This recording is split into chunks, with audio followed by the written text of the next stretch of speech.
Many people today have dilemmas with how society operates. They grasp the fact that something is wrong, although they might not understand the roots of what is truly causing the problem. This is because it is often hard to see something that is the opposite of the environment in which we are raised and conditioned. In some cases, individuals latch onto the political system in a grave hope of trying to bring about a better system.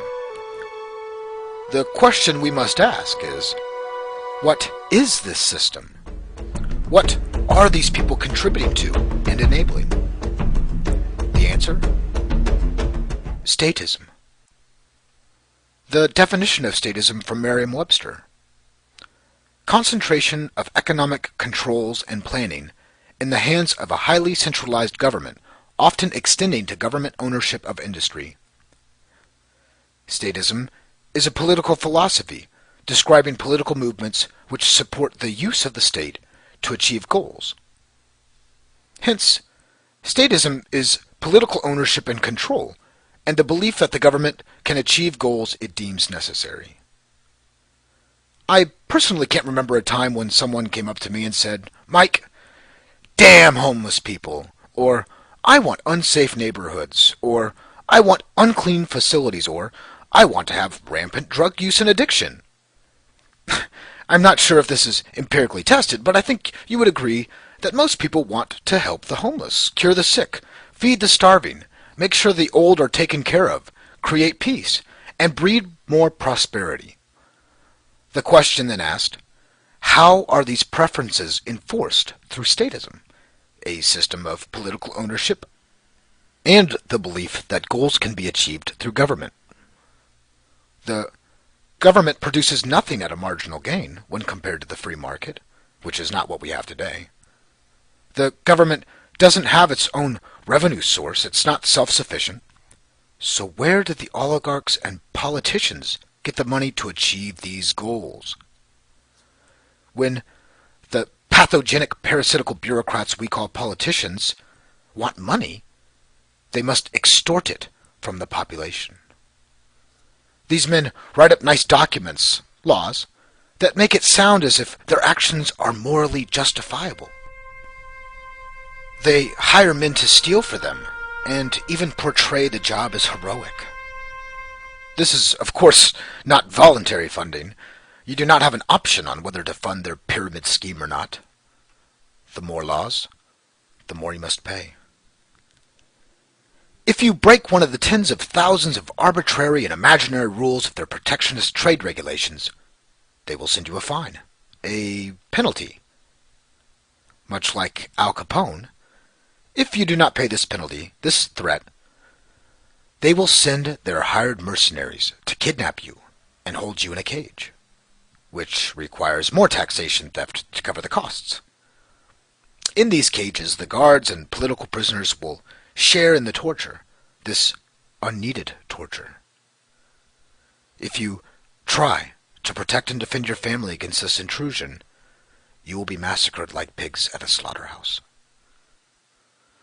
After all the dust clears, a few things become certain. Every law in adult statist society is a gun.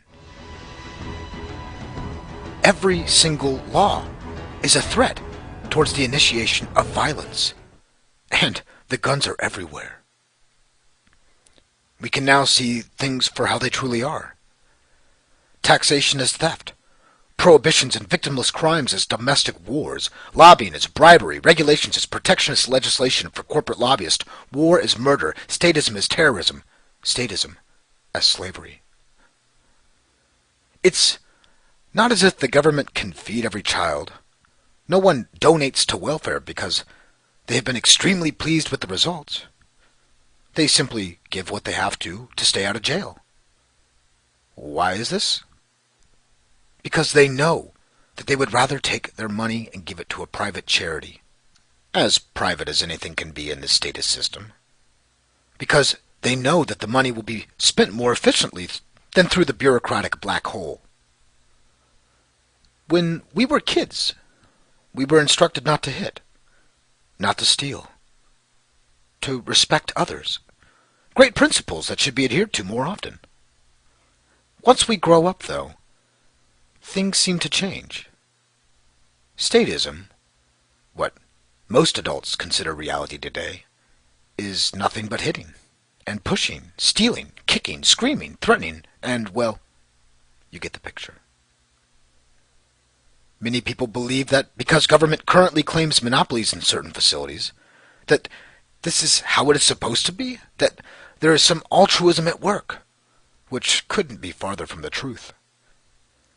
Although the Enlightenment and industrial eras discarded most taboos and spells, many people still cling to magical powers and sorcery.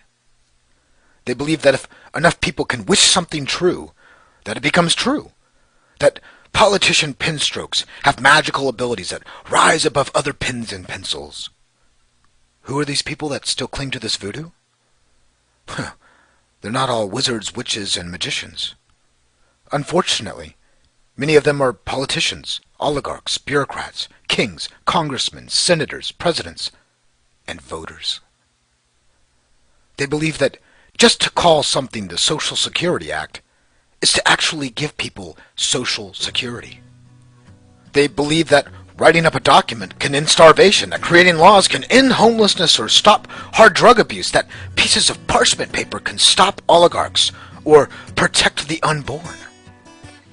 They never see the gun they are inevitably pointing at everyone else, including themselves. If you don't want to fund abortion clinics, you go to jail. If you don't want to arrest peaceful people for the wrong type of vegetation in their pocket, they arrest you. If you don't want to fund torture, they throw you in a cage. If you don't want to fund needless and inhumane, murderous wars overseas, you go to prison. Are you beginning to see the ranch you were born into? A ranch where a majority of your peers believe in government alchemy to relieve their narcissist withdrawals. The thing is, there is no magic.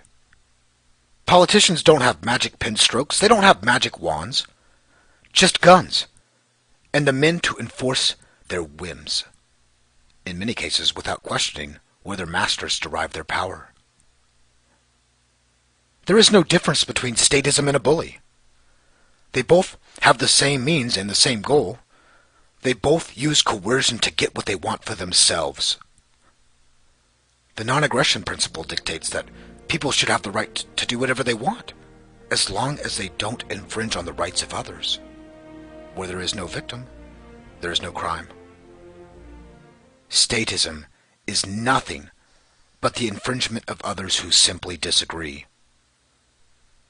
Most people believe anarchy is chaos, although I can find nothing more chaotic than ubiquitous suitable conduct being determined by political whim. If I took away your right to determine what you eat every day, you would soon be asking for your food anarchy back. Oh, I know. It sounds scary. How dare we trust people to satisfy their own taste buds as they want? As you can see, this is simply silly. Individuals calling for anarchy have the same aims as those who support statism, that is, they want peace and prosperity. The difference? They simply want to control their own lives, rather than dump their responsibilities on the violent and tyrannous political system. Statism is a dilapidated system we inherited from cavemen.